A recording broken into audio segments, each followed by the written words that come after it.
Assalamualaikum warahmatullahi wabarakatuh. Selamat pagi rekan-rekan semuanya dan salam sejahtera untuk kita semuanya.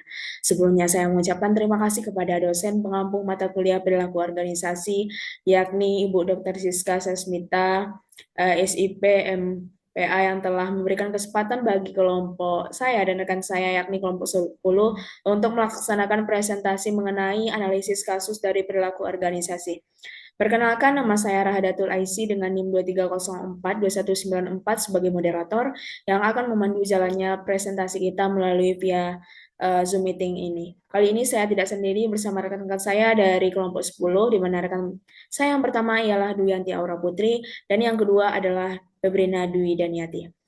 Baiklah rekan-rekan semuanya, sebelum kita masuk ke analisis dari kasus-kasus perilaku organisasi, penting kita perlu mengetahui apa sih itu perilaku organisasi. Perilaku organisasi merupakan sebuah studi tentang apa yang dilakukan oleh orang-orang dalam suatu organisasi dan cara perilaku mereka mempengaruhi kinerja organisasi atau pembelajaran tentang suatu sifat ataupun karakter individu yang tercipta dalam lingkungan. Baiklah pemaparan kasus pertama yang akan dipaparkan oleh rekan saya Febrina Dwi Daniati. Kepada Febrina, dipersilahkan. Terima kasih moderator. Eh, izin rekan-rekan semuanya. Jika rekan-rekan semuanya melihat gambar di atas, apa yang akan rekan-rekan semuanya pikirkan? Pastinya rekan-rekan semuanya akan terpikirkan tentang organisasi ataupun tentang sebuah kepemimpinan. Di sini kelompok kami mengambil kasus yaitu di mana saya akan menjelaskan kasusnya. Saudara saya Dani bekerja di sebuah PT yang memproduksi obat-obatan. Ia bercerita bahwa perusahaan sangat peduli pada kesejahteraan karyawan. Setiap hari perusahaan akan menyediakan makan siang bergizi untuk seluruh karyawan. Makanannya pun tidak monoton. Karyawan bisa memilih lauk sesuai selera seperti ayam, ikan, tahu, tempe, dan aneka sayuran dan juga buah-buahan. Dengan makan siang yang disediakan tersebut, karyawan tidak perlu repot membawa bekal dari rumah atau membeli makanan di luar. Tidak hanya tentang makan siang, perhatian perusahaan juga terasa ketika ada karyawan yang sedang sakit. Saat seorang karyawan tidak enak badan, biasanya langsung dibawa ke ruang kesehatan oleh atasan atau teman kerjanya. Di sana sudah disediakan obat-obatan ringan seperti vitamin, obat flu, atau obat sakit kepala. Selain itu, rekan kerja lainnya juga ikut membantu menyelesaikan pekerjaan yang ditinggal sementara. Hal ini membuat karyawan yang sedang sakit tidak terlalu merasa terbebani. Dari kasus yang kami jelaskan tadi, maka kami dapat menganalisis model yang dipakai. Kasus ini merupakan salah satu model suportif dalam perilaku organisasi, di mana banyak organisasi sosial yang menjurus dengan model perilaku organisasi ini. Karena pada dasarnya organisasi tersebut tidak terlalu mengandalkan sumber-sumber ekonomi dan keuangan untuk memotivasi anggota. Orientasi kepemimpinan membantu meningkatkan motivasi anggota melalui kepemimpinan yang memberi kesempatan agar anggota dapat mengerjakan tugas dengan kapasitas dan kapabilitasnya masing-masing. Dengan demikian, prestasi hasil kerja akan diraih anggota karena inovasi dan motivasi yang akan timbul dalam setiap individu karena dasar ketertarikan akan sosial. Meski tidak dapat upah, tetapi anggota akan puas dengan hasil kerjanya yang berkontribusi untuk masyarakat yang luas. Dan organisasi tersebut akan dikenal luas oleh ruang lingkup sosial atas kinerja yang dihasilkan dan berdampak positif di lingkungan sosial. Di sini kami juga mendapatkan teori pada pengalaman Dani selaras dengan teori hubungan manusia Elton Mayo, di mana perusahaan memperhatikan kesejahteraan seperti makan siang dan kesehatan, dan juga menumbuhkan dukungan sosial antar karyawan, di mana terdapat sikap saling membantu. Perhatian ini dapat menciptakan rasa dihargai, yang mana menurut Elton Mayo sangat penting untuk semangat dan potensi kinerja. Intinya, aspek sosial dan emosional di tempat kerja yang ditekankan Mayo tercermin positif dalam narasi yang kami jelaskan tadi. Terdapat juga pemimpin yang mementingkan kesejahteraan para karyawan selain melihat juga kepuasan kerja para karyawannya. Kasus yang kami jelaskan tadi, perusahaan yang selalu memberikan motivasi kepada karyawan berupa kesejahteraan terhadap karyawan, baik itu dalam segi kesehatan maupun kebutuhan pokok para karyawannya. Baiklah, sekian materi yang saya sampaikan. Saya kembalikan kepada moderator. Baik, terima kasih rekan saya Febrina Dwi Daniati yang telah memaparkan mengenai kasus yang kedua, kasus yang pertama. Baiklah, di sini saya juga ingin memaparkan kasus yang kedua, di mana pada Smile itu merupakan kasus yang ke-12. Mari kita lihat bersama-sama gambar di atas. Apa yang rekan-rekan pikirkan? Jika rekan-rekan memikirkan mengenai seseorang yang ingin mencapai sebuah keuntungan ataupun target, mari kita lihat kaitannya dengan kasus yang kedua ini. Di mana kasus yang kedua ini eh, merupakan sebuah kasus yang membahas mengenai sebuah target yang ingin dicapai oleh seseorang yang sama dengan gambar sebelumnya. Dari kasus yang kedua ini dijelaskan bahwa adalah seseorang kakak beradik yang dimana salah satu kakaknya itu menikmati cemilan di ruang tengah. Kakaknya ini membagikan pengalamannya setelah berhenti dari pekerjaannya di sebuah bank. Ia mengaku merasa lebih jauh lebih ringan tanpa adanya beban target harian yang dulu menghantuinya. Tekanan yang tidak hanya dari target itu sendiri, tetapi juga dari perlakuan atasan yang seringkali merendahkan karyawan di depan umum jika targetnya tidak tercapai.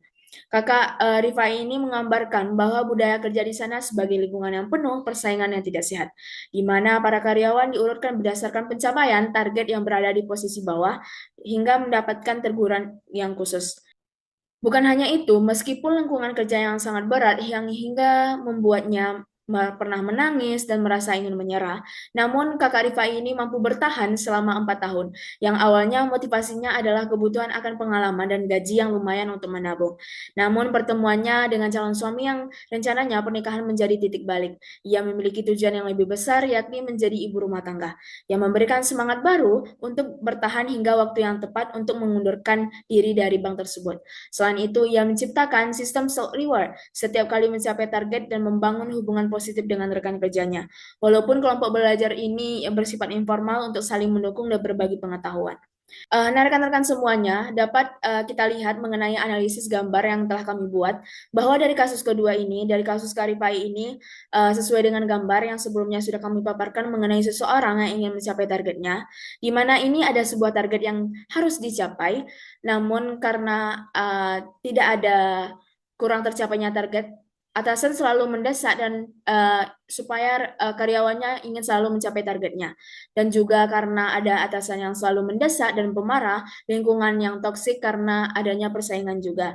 Namun pada akhirnya Kaifai ini menemukan pasangan hidup yang ingin merubah kehidupan yang lebih baik dan pada akhirnya ia ingin menjadikan dirinya menjadi self reward dan membuat kelompok belajar dari rekan-rekan atau karyawannya yang pernah bekerja di bank sebelumnya. Dari kasus kedua ini dapat kami analisis bahwa kasus kedua ini merupakan salah satu model dari kolegial dalam perilaku organisasi.